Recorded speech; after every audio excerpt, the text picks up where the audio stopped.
Exodus chapter 1, verse 8 through Exodus chapter 2, verse 10.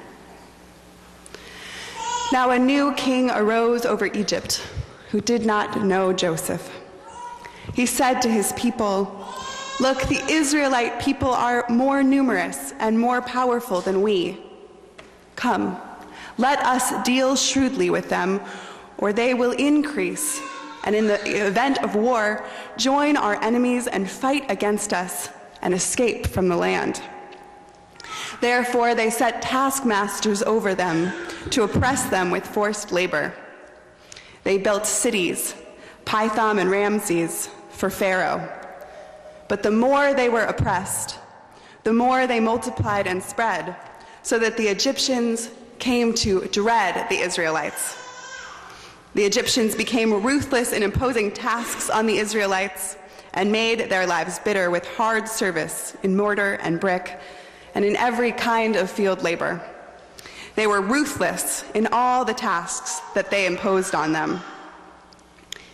The king of Egypt said to the Hebrew midwives, one of whom was named Shiphrah and the other Puah, "When you act as midwives to the Hebrew women and see them on the birth stool, if it is a boy, kill him. But if it is a girl, she shall live." But the midwives feared God. They did not do as the king of Egypt commanded them, but they let the boys live. So the king of Egypt summoned the midwives and said to them, "Why have you done this and allowed the boys to live?" The midwives said to Pharaoh, "Because the Hebrew women are not like Egyptian women, for they are vigorous and give birth before the midwife comes to them." So God dealt with the midwives, and the people multiplied and became very strong. And because the midwives feared God, he gave them families. Then Pharaoh commanded all his people, "Every boy that is born to the Hebrews you shall throw into the Nile, but you shall let every girl live." Now a man from the house of Levi went and married a Levite woman. The woman conceived and bore a son, and when she saw he was a fine baby, she hid him 3 months. When she could hide him no longer, she got a papyrus basket for him and plastered it with bitumen and pitch. She put the child in it and placed it among the reeds on the bank of the river. His sister stood at a distance to see what would happen to him. The daughter of Pharaoh came down to bathe at the river, while her attendants bathed beside the river. She saw the basket among the reeds and sent her maid to bring it. When she opened it, she saw the child. He was crying, and she took pity on him. "This must be one of the Hebrews' children," she said. Then his sister said to Pharaoh's daughter, "Shall I go get a nurse for you from among the Hebrew women?" Pharaoh's daughter said to her, "Yes." So the girl went and called the child's mother. Pharaoh's daughter said to her, "Take this child and nurse it for me, and I will give you your wages." So the woman took the child and nursed it. When the child grew up, she brought him to Pharaoh's daughter, and she took him as her son.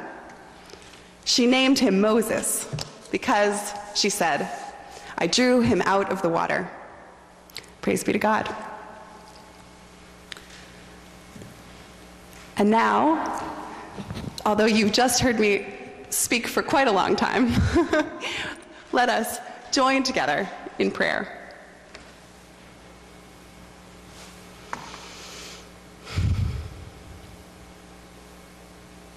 Lord, may the meditations of all of our hearts and the words of my mouth be acceptable in your sight. For you are our rock and the source of our comfort. Amen.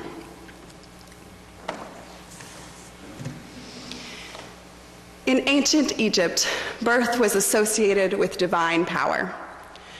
Birth stools and other archaeological artifacts show elaborate decorations and depict complex rituals. Scholars believe that Egyptian midwives made up a respected class of healers who performed spells and carried amulets going from house to house, helping mothers and infants survive birth. Shipra and Pua and the women who worked with them, they knew when to cajole and when to soothe a first-time mother, which herbs helped to calm the nerves or sped up contractions. They could banish a husband or panicked soon-to-be grandmother from the room, and they could differentiate between labor pains and a real problem. They were trusted and relied upon by the communities they served. Their job was bringing babies into the world and keeping them alive. But the temple cult which they served was ruled by Pharaoh, and his word was law. And so, after years of mounting tension with the landless Hebrew people, one day the order came down that instead of saving these babies, they were to kill them. This was an order from the highest level, from the Pharaoh himself. And these women were but small players in the bigger realities of their time. There was little they could do. Defying the order would do no good. They would lose their jobs, maybe their lives, and it would be for nothing. New midwives could undoubtedly be found. And so, in the months after the order, the midwives took their time. They walked slowly. They became systematically behind schedule, failing somehow to arrive on time to almost all births involving Hebrew women. When the frustrated Pharaoh questioned why so many healthy male babies continued to be born, the midwives threw up their hands and apologized, saying, "We just can't seem to get there on time." What does it take to make a miracle? Before the waters of the Red Sea parted and the Hebrew people marched to freedom, the midwives arrived late. Stymied by tardiness, the Pharaoh tried again. He commanded that every Hebrew boy born be thrown into the Nile, ensuring that the Hebrew people would integrate into Egyptian culture and stop creating problems for the crown. And so, 3 months after a slow-moving midwife saved his life, Moses is placed in a basket by his desperate mother and sent floating upon the Nile. His basket was fished out from the reeds by one of Pharaoh's daughter's servants, who passed the princess the crying baby. The princess quickly put 2 and 2 together. This must be one of the Hebrew babies, for who else would be desperate enough to float their baby down a river? She knew her father's law. She had no say in imperial policy. She was simply one of a multitude of royal children, and a girl at that. And yet, looking into the eyes of the child, she summoned a wet nurse and had him brought back to the royal nursery.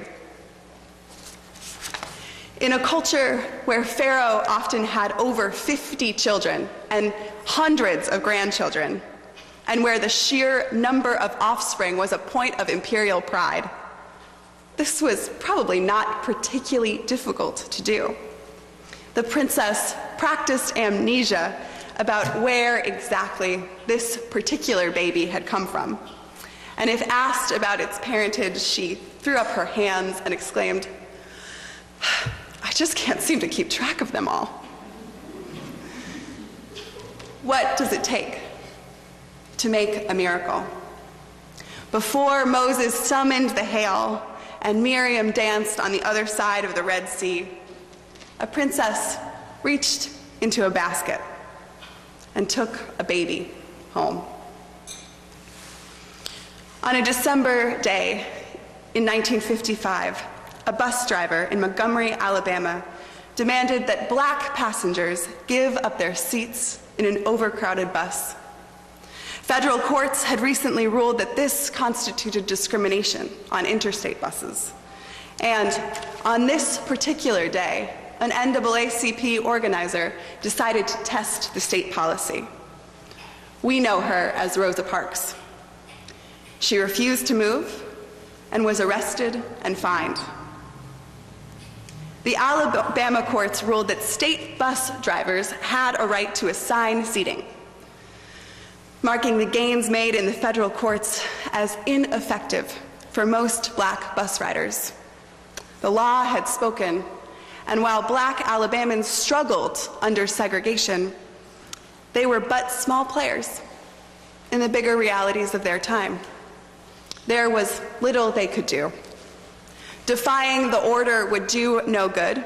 They would be arrested, lose their jobs, perhaps be targeted for lynching, and not everyone could be a trained activist like Rosa Parks. And so, the following Monday, thousands of people walked to work. They set their alarms early. They wore their most comfortable shoes. When their white employers questioned why they had arrived on foot, they shrugged and said, "I just can't seem to make that bus on time." What does it take to make a miracle? Before the buses in Alabama were integrated, before Martin dreamed, people in Alabama walked to work. These past few weeks, the weight of history has been hanging heavy all around us. The election has brought into focus, once again, the increasing polarization in our nation. When we turn on the news, we see thousands of desperate immigrants walking towards our border, drawing closer each day. And here in Maine, many of us worry over the increasing Portland area housing crisis, one that this week the Portland Press-Herald characterized as unforgiving. And the list of problems and crises goes on. And we are but small players in the bigger realities of our time. And it feels like there is so little we can do against the problems facing us. What is the use of worshiping with our neighbors when the divisions in our country just seem to grow and grow? What good can coffee hour and small talk make against polarization? What difference does it make to volunteer to help our immigrant neighbors when thousands more in need are walking towards us each day? What good is supporting the local food pantry when rising housing costs means food insecurity is getting worse every month? What good are these small actions when what we seem to need now is a miracle? Before the Red Sea parted, or Moses summoned the hail, before Martin Luther King had his dream, or the Hebrew people walked to freedom, normal, imperfect people made small, good choices. We are but small players in the bigger realities of our time.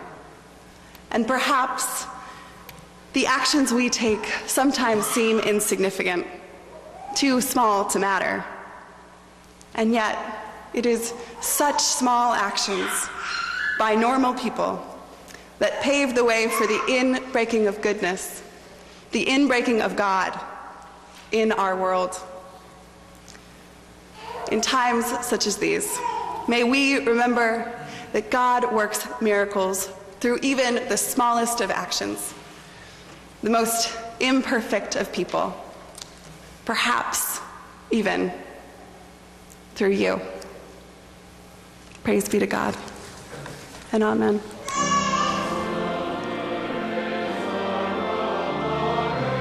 You've been listening to a sermon by our guest, Reverend Amelia Nugent of King's Chapel in Boston, Massachusetts. Filling in this week for Reverend Stephen Carnahan, pastor of High Street Congregational Church in Auburn, Maine. If you feel inspired by what you hear, we invite you to join us in person for worship services every Sunday morning beginning at 10 o'clock. Of course, you can always listen to our church sermons on the web. New sermons are posted every Monday by midday. Please take a moment to explore this website for more information about our church, or visit our Facebook page at High Street Congregational Church, UCC, where you'll find the video version of our sermons as well. We hope that God's presence will be known to you every hour of every day. May God's blessings rest upon you, now and always. See you next week.